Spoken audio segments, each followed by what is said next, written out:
Now, let's talk about solving linear equations into variables. But here, we have different coefficients of our x and our y. Previously, we talked about linear equations into variables with the same x and with the same y. But now, we will be talking, how about if the coefficients of x and our y in two variables, linear equations, what if they have different coefficients with respect to x and y? Let's have an example. Let's say we have 3x plus 5y, then 4x minus 2y. Our 3x plus 5y equals negative 4. Then our 4x minus 2y equals 12. You cannot eliminate right away because you can see we have different coefficients of x. We have 3 and 4. Then coefficients of our y, we have 5 and negative 2. You cannot eliminate right away. Unlike in our first video about solving linear equations into variables using elimination, our x and our y, they have the same coefficients. But here we have two different coefficients. Okay, so how do we solve? So now, let us try to eliminate the value of, let's say, our variable x. So to eliminate here, your x using our first equation, we are going to use the coefficient of x of our second equation. Then, our second equation, we are going to use the coefficient of x with regards to our first equation. So here, we are going to use the coefficient of x so that our x as a variable would have the same coefficients. So we will be using the coefficient of our x using our second equation, which is 4 times, then copy your first equation, 3x plus 5y is equal to negative 4. Is equal to negative 4.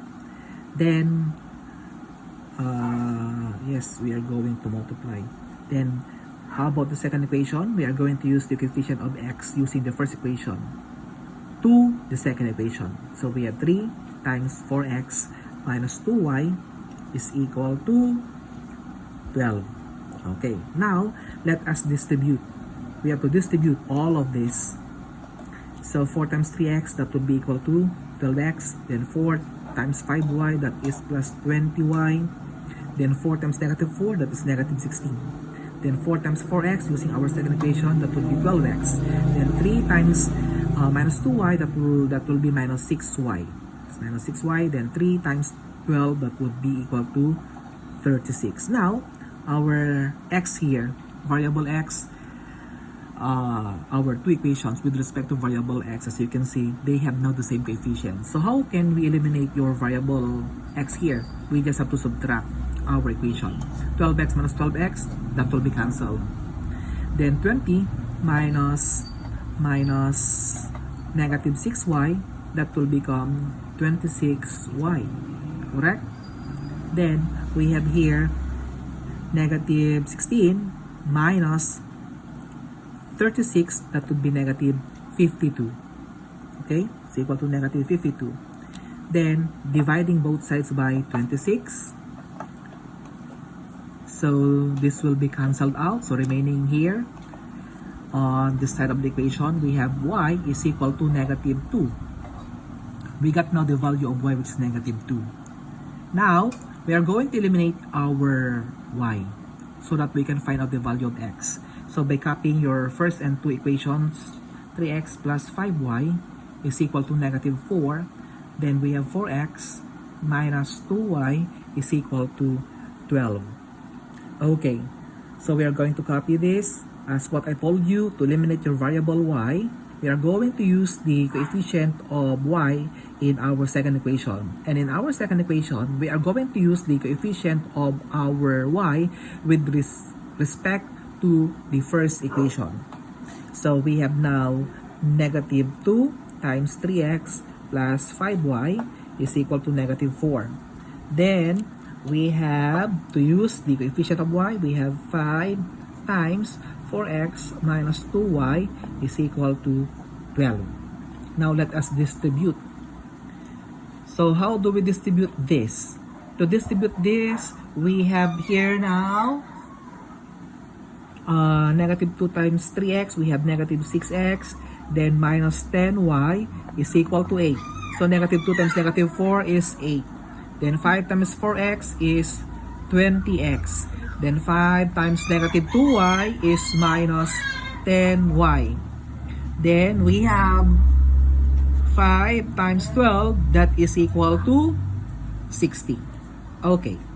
So let us notice that our variable y here, both variables y, have the same coefficients of minus 10, as you can see. Now, to eliminate your y, we have to use operation minus, because negative 10 minus negative 10, that would be equal to 0. Then, negative 6x minus 20x, that would be minus 26x. Then, we have here 8 minus 60. That would be equal to minus 52. Okay? Then dividing both sides by negative 26. Negative 26. So this will be cancelled out. So we have now the value of x. X is equal to the quotient of negative 52 and negative 26. That is equal to 2. Now, let us check. So, to check this, we simply have to replace our x and our y using our two equations. So here we have x equal to 2 and y is equal to negative 2. Using our first equation, we have 3x plus 5y is equal to negative 4. Then 3 times 2, replace your x by 2, then plus 5 times negative 2 is equal to negative 4. Then 3 times 2 is 6. Then we have plus 5 times negative 2, that would be negative 10 is equal to negative 4. 6 plus negative 10 is negative 4 is equal to negative 4. Okay, so our first equation is satisfied. How about our second equation? We have 4x minus 2y is equal to 12. Then 4 times 2, this is the value of x, minus 2 times the value of y is negative 2 is equal to 12. 4 times 2 is 8. Negative 2 times negative 2, that would be plus 4 is equal to 12. 8 plus 4 is 12. Then 12 equals 12.